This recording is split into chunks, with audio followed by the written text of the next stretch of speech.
Një 34 vjeçar u arrestua në 24 orët e fundit nga policia e Shkodrës pasi u shtroi dhunë psikologjike dhe fizike ndaj nënës së tij. Një rast ky i përsëritur sipas policisë vendore të Shkodrës që kreu arrestimin e 34 vjeçarit në fshatin Bleran. Fatkeqësisht rastet e dhunës kanë shënuar rritje këtë vit dhe sipas të dhënave zyrtare 124 gra janë drejtuar organeve ligjzbatuese apo organizatave që merren me këtë fenomen. Në total me rastet e përsëritura, shifrat e denoncimeve arrin në 350. Nga janari deri në gjysmën e nëntorit, rastet e dhunës në familje janë mjaftueshëm të rrituna.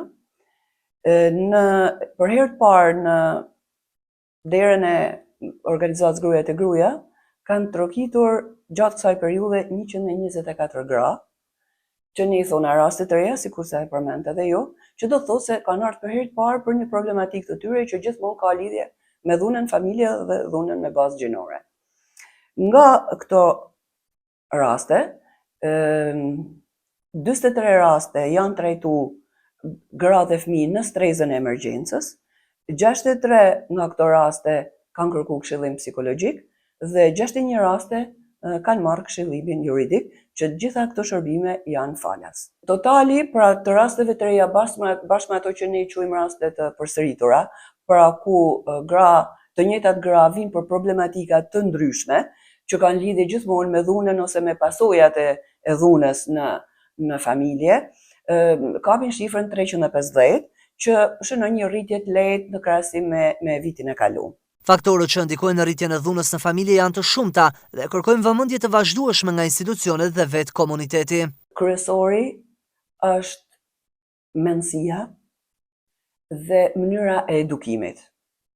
Mënyra se si burrat edhe gratë, djemtë edhe vajzat, janë edukuar në familjet e tyre të origjinës, shprehit dhe zakonet që kanë fituar atë, mënyrën ose shembujt jetësor që ato kanë pa në ato familje, se si mund të zgjidhen situata të ndryshme. Tendenca zakonisht e burrave për të kontrolluar dhe për të vendosur vetën e tyre në çështje të ndryshme familjare pa marrë mendimin e gruas, tendenca për të zgjidh me dhunë problematikat që çdo familje mund të ketë, dhe këto janë thelbi, këto janë baza.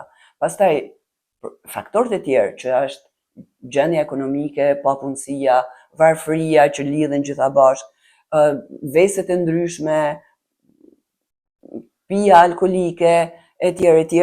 Këto e agravojnë situatën patjetër. Edhe emigracioni është një faktor që kohët e fundit po rëndon mbi këto familje. Ndërsa kremtohen 16 ditët e aktivizmit kundër dhunës me bazë gjinore, thirrja që ju bëhet grave vajzave është të mos hezitojnë të kërkojnë ndihmë. Dhuna të denoncohet që në shenjat e para, në mënyrë që viktimat të marrin mbështetjen e nevojshme sa më shpejt dhe të shmangen rastet ekstreme.